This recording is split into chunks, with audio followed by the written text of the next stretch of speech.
Ийгиликке жеткенден кийин коркок болбо. Эр жүрөк бол. Эр жүрөктөрдүн көкүрөктөрү бийик болот. Коркпо. Кылдыңбы? Эми коркпой кыл. Кылсаң, кылдың, эми коркпой кыл. Баштадыңбы?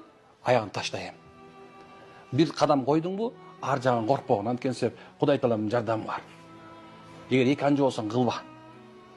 Анткени сен жүрөгүңдө эмне бар экен? Коркунуч бар. А коркунуч бар адамдар эч качан ийгиликке жете албайт. Ошон үчүн сен коркушту эч сен адамдан да коркпо, жинден да коркпо, 3 тамга деп тергебейли коянычы. Бирок андан коркуп келет, 3 тамга деп тергешенин ушуна бар. Коркпо, жашоодон коркпо. Жашоо өзү ушундай нерсе. Океандар толкун сыяктуу. Толкун ортосунда чоң болот. Бирок аягындачы кичинекей эле нерсе келет. Ал башындагы толкунчу чапса деле сен жээкке чыгасың.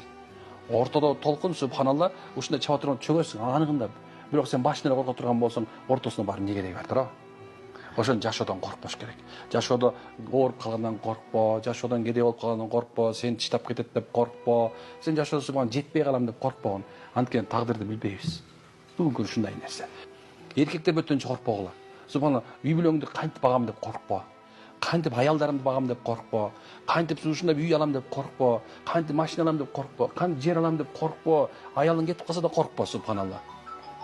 Коркпо, эчтекеден коркпо. Айта турган сөз атасы келген мезгилде айтып кой. Сөз атасы келдиби? Айтып кой. Ал эч нерсе эмес. Айта турган жерде айтып койгон. Анткени аны сынып калбайсың сен. Чындыкты айткан эч качан өлгөн эмес. Туура сөздө тууган жок негизи. Демек, ийгиликке жеткен адам дайыма туураны акты как жарып айтып туруш керек экен. Чындыкты чындай, калптай субханалла түшүндүрүп туруш керек экен. Бул ушунча ийгиликке жете турган адамдар ушундай нерсе.